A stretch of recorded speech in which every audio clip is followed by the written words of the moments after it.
কম্বোডিয়ায় cyber প্রতারণার ফাঁদ, নির্যাতনের শিকার হাজারো বাংলাদেশি। জুনে খালি হাতে ফিরছেন 600। সতর্কবার্তা রামরুর। ব্যাংকের সংস্কার অব্যাহত রাখার পরামর্শ IMF-এর। গভর্নরের সঙ্গে বৈঠক, আরও দুর্বল ব্যাংক নিয়ে সিদ্ধান্তের আহ্বান। নানা সংকটে পিছিয়েছে বিমা খাত। কোম্পানির সম্পদ বিক্রি করে হলেও বকেয়া দাবি পরিশোধের হুঁশিয়ারি IDR-এর চেয়ারম্যানের। সবজির বাজারে নেই স্বস্তি। বৃষ্টি কমলেও কেজিতে 20 থেকে 40 টাকা বাড়তি দর। ফলন নষ্ট হওয়ায় আরও দাম বাড়ার শঙ্কা।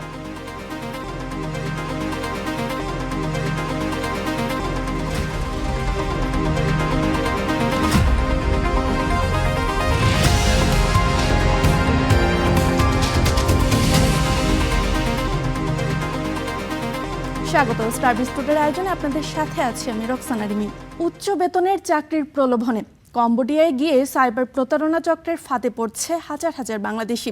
শারীরিক ও মানসিক নির্যাতনের শিকার হয়ে অধিকাংশকেই দেশে ফিরে আসতে হচ্ছে খালি হাতে।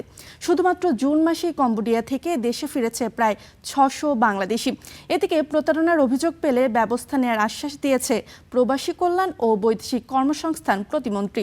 বিস্তারিত জানাচ্ছে ইমতিয়াজ আহমেদ। মূলত কার্যক্রম হলো আমাদের রোল থাকে একটা মেয়ের রোল। উন্নত যে দেশগুলো, ইউরোপ হতে পারে, মিডল ইস্ট হতে পারে, আমরা ওইগুলো টার্গেট করে একজন ব্যক্তির প্রোফাইলে যাই। অনেক সময় আমাদের কোম্পানির যে মডেল থাকে সেই মডেল দিয়ে তার সাথে 1-2 বার ভিডিও কলে কথা বলানো হয়। এরপরে ধীরে ধীরে ওরে আমরা পরিচয় করে দিই স্ক্যামের যে আমাদের প্ল্যাটফর্মটা, সেটার সাথে পরিচয় করাই। দক্ষিণ পূর্ব এশিয়ার দেশ কম্বোডিয়ায় উচ্চ বেতনে কম্পিউটার অপারেটর পদে লোভনীয় চাকরির প্রলোভনে পড়ে এভাবেই নিঃস্ব হচ্ছেন হাজার হাজার বাংলাদেশি তরুণ। সরকারি সংস্থা BMET-র অনুমোদন নিয়েই বাংলাদেশ থেকে দেশটিতে জনশক্তি পাঠাচ্ছে দেশীয় দালাল ও কিছু অসাধু রিক্রুটিং এজেন্সি।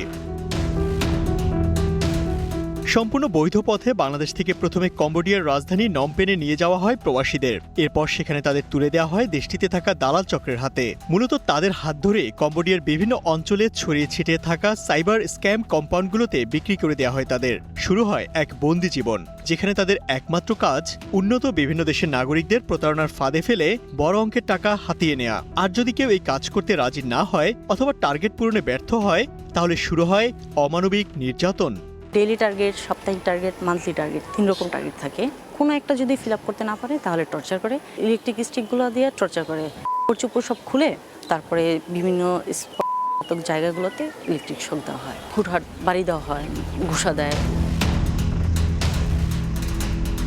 BMET-র তথ্য অনুযায়ী 2024 সাল থেকে চলতি বছর পর্যন্ত গেল 2.5 বছরে বাংলাদেশ থেকে কম্বোডিয়া গেছে 17,013 জন। এর মধ্যে গেল 6 মাসে গিয়েছেন 3,660 জন। প্রতারণার ফাঁদে পড়ে শুধুমাত্র গেল জুনে দেশে ফেরত এসেছেন 583 জন। কম্বোডিয়ায় জনশক্তি রপ্তানি করে প্রতারণার ফাঁদে ফেলার বিষয়ে সবচেয়ে বেশি অভিযোগ পাওয়া যায় স্যাম ইন্টারন্যাশনালের বিরুদ্ধে। বাইরার ওয়েবসাইটে দেওয়া ঠিকানা অনুযায়ী রাজধানীর শান্তিনগরে গেলে প্রতিষ্ঠানটির অস্তিত্বই মেলেনি। এখানে ছিল তো, আমরা পুরানি ছিল, আগে ছিল, এখন আর নাই। না, ওইখানে অফিস করে এখন নতুন অফিস। তবে পল্টনে স্যাম ইন্টারন্যাশনালের নতুন ঠিকানায় স্টার নিউজ। প্রতিষ্ঠানটির ম্যানেজিং পার্টনার আব্দুস সাত্তারের সঙ্গে দেখা করতে চাইলেও অনেকক্ষণ অপেক্ষা করিয়ে জানানো হয় তিনি কথা বলতে প্রস্তুত নন। আপনারা কথা বলবেন, তবে এই জন্য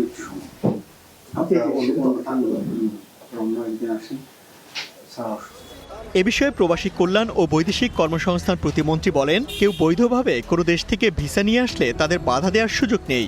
যে সমস্ত এজেন্সিগুলো এই প্রতারণার সাথে জড়িত তাদের বিরুদ্ধে যদি অভিযোগ দায়ের করে আমরা ব্যবস্থা নেই। কিন্তু কম্বোডিয়া থেকে পত্রপত্রিকা মাঝে মাঝে দেখি যে এতজন আসতেছে, কিন্তু তারা কিন্তু আমাদের কাছে সেইভাবে খুব উল্লেখযোগ্য সঙ্গে অভিযোগ করে না। অভিযোগ না করলে তো আমরা ব্যবস্থা নিতে পারি না। এ বিষয়ে অভিবাসন খাত নিয়ে গবেষণা করা বেসরকারি প্রতিষ্ঠান রামরুর নির্বাহী পরিচালক বলেন, কম্বোডিয়ার সঙ্গে যেহেতু বাংলাদেশের জনশক্তি রপ্তানি নিয়ে চুক্তি নেই, তাই সেখানে শ্রমিক পাঠানোর আগে সরকারকে আরও বেশি সচেতন হতে হবে যে আসলে সেখানে কোনো মার্কেট আছে কিনা সেটা যাচাই করে MOUর মাধ্যমে লোক নেয়ার ব্যবস্থা যদি থাকে করতে হবে। BMET-রও অনেকটাই দায়, কারণ তার দায় হচ্ছে এই পুরো জায়গাটাকে একটা নিয়মের ভেতরে আনা, মনিটরিংয়ের ভেতরে রাখা। আন্তর্জাতিক বিভিন্ন চাপে কম্বোডিয়ার সরকার দেশটিতে থাকা বিভিন্ন সাইবার স্ক্যাম সেন্টারগুলোতে অভিযান শুরু করলেও নতুন করে আবার তারা কার্যক্রম শুরু করেছে বলে জানান ভুক্তভোগীরা।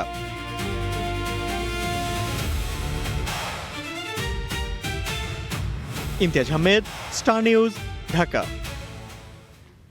ব্যাংক খাতের সংস্কার অব্যাহত রাখার পরামর্শ দিয়েছে আন্তর্জাতিক মুদ্রা তহবিল IMF।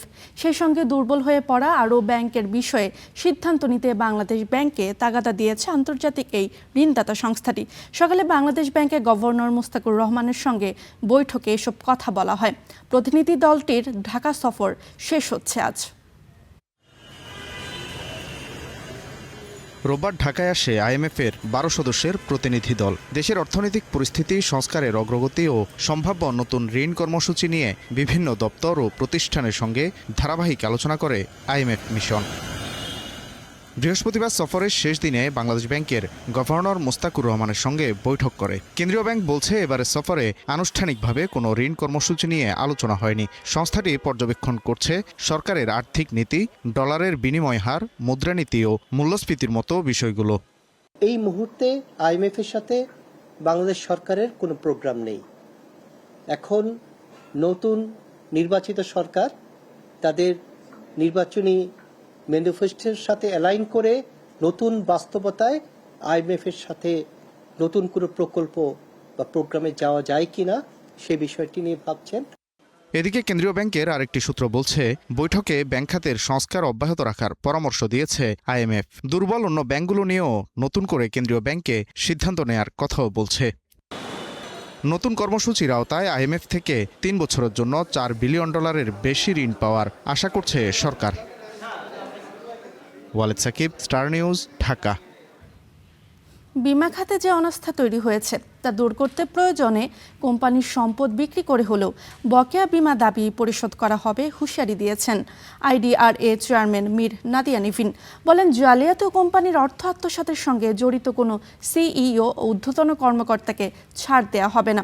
বৃহস্পতিবার মতিঝিলে নিজ কার্যালয়ে সাংবাদিকদের সঙ্গে মতবিনিময়ে এসব কথা বলেন তিনি। দীর্ঘদিন ধরে দেশের বিমা খাতের সবচেয়ে বড় সংকট গ্রাহকদের আস্থার ঘাটতি। সময়মতো বিমা দাবি না পাওয়া, অনিয়ম, দুর্বল তদারকি এবং কিছু প্রতিষ্ঠানের আর্থিক অনিয়ন্ত্রণে বহু গ্রাহক মুখ ফিরিয়ে নিয়েছেন। এরই মধ্যে বকেয়া বিমা দাবির পরিমাণ বেড়ে দাঁড়িয়েছে প্রায় 7,000 কোটি টাকায়। এমন বাস্তবতায় খাতে শৃঙ্খলা ফেরানো এবং গ্রাহকের আস্থা পুনরুদ্ধারের ঘোষণা দিল নিয়ন্ত্রক সংস্থা IDRA। বৃহস্পতিবার নিজ কার্যালয়ে সাংবাদিকদের সাথে মতবিনিময়ে নবনিযুক্ত চেয়ারম্যান জানালেন, বিমা কোম্পানির কাছে গ্রাহকের বকেয়া পরিশোধকে সর্বোচ্চ অগ্রাধিকার দিয়ে দ্রুত পদক্ষেপ নেওয়া হবে।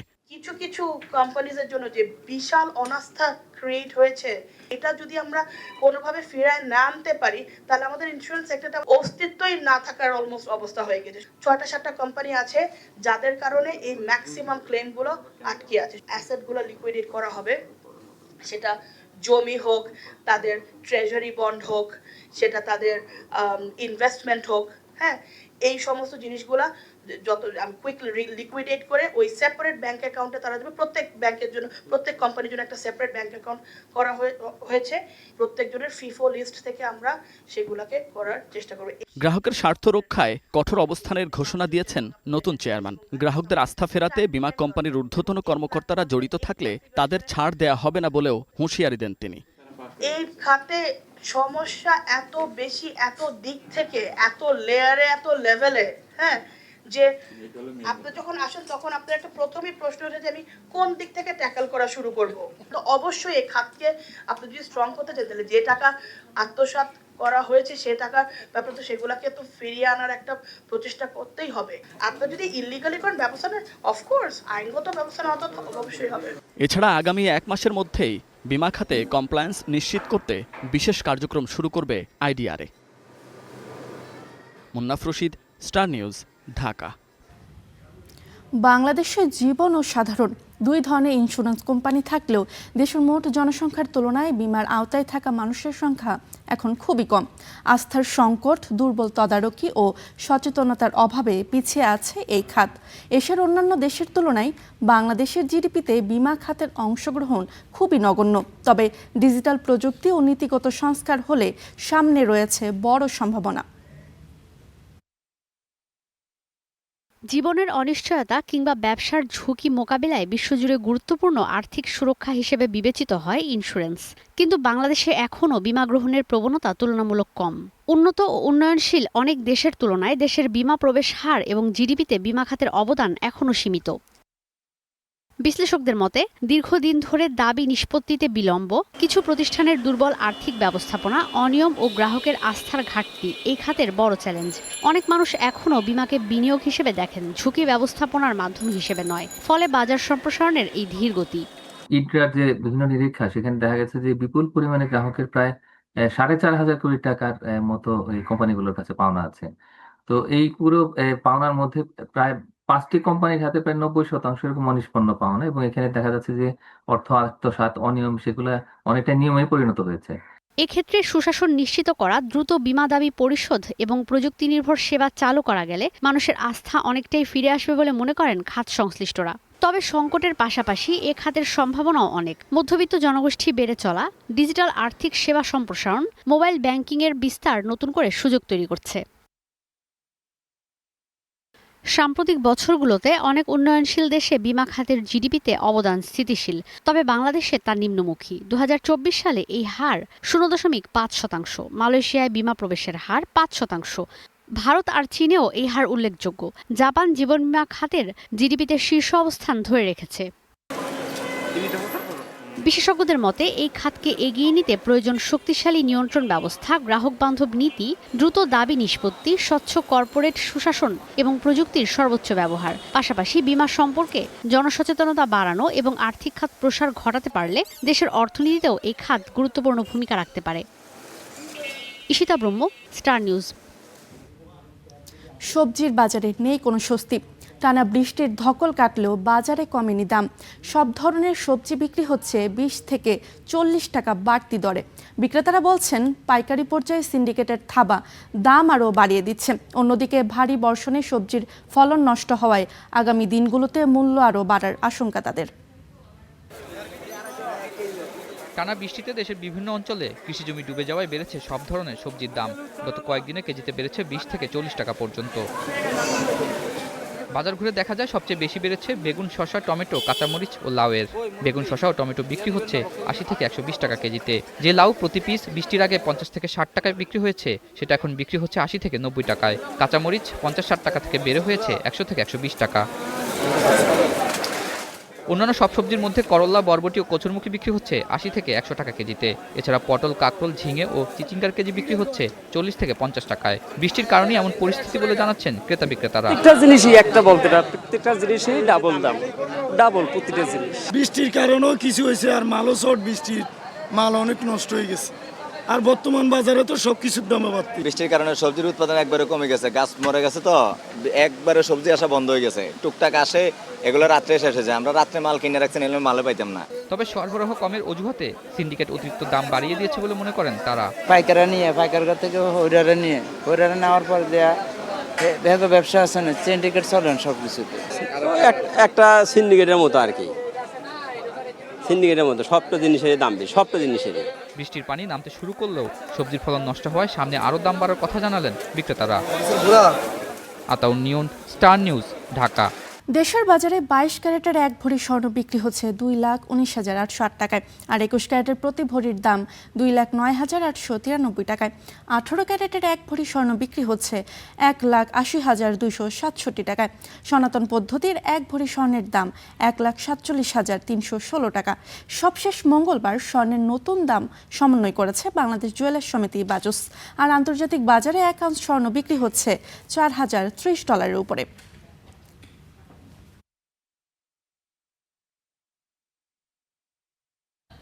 আন্তর্জাতিক বাজারে প্রতি ব্যারেল অপরিশোধিত তেল বিক্রি হচ্ছে $84।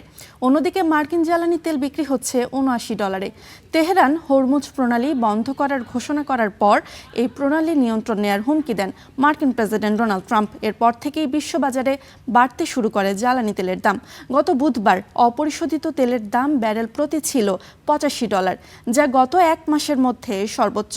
এদিকে ইরান বুধবার বাহরাইন, কুয়েত, জর্ডান সহ বিশ্বের বিভিন্ন দেশের মার্কিন ঘাঁটিতে পাল্টা হামলা চালালে হরমুজে 20% শুল্ক আদায়ের পরিকল্পনা থেকে সরে আসার ঘোষণা দেয় ট্রাম্প। বিশ্বজুড়ে আবারও শক্তিশালী হচ্ছে মার্কিন ডলার। মধ্যপ্রাচ্যের সংঘাত, উচ্চ সুদের হার ও বৈশ্বিক অর্থনৈতিক অনিশ্চয়তার কারণে ডলারের চাহিদা বেড়েছে। এর প্রভাবে চাপের মুখে পড়েছে এশিয়া সহ বিশ্বের বেশিরভাগ দেশের মুদ্রা, তবে ব্যতিক্রম পাকিস্তানি রুপি। বিশ্ব অর্থনীতিতে আবারও শক্তিশালী হচ্ছে ডলারের মান। মধ্যপ্রাচ্য যুদ্ধের প্রভাবে চলতি বছরের শুরুতে দুর্বল হয়ে এপ্রিলে ডলার সূচক 0.59% কমে 99.96 দাঁড়ায়, যা গত জুলাইয়ের পর থেকে সর্বোচ্চ। এরপর চলতি জুলাইয়ের মাঝামাঝি তা বেড়ে দাঁড়ায় 101%। মধ্যপ্রাচ্যে উত্তেজনা শুরুর পর থেকে ডলারের নিরাপদ বিনিয়োগ ও উচ্চ সুদ হারের কারণে বিনিয়োগকারীরা ডলারমুখী হচ্ছেন। এর সরাসরি প্রভাব পড়েছে এশিয়ার মুদ্রা বাজারে।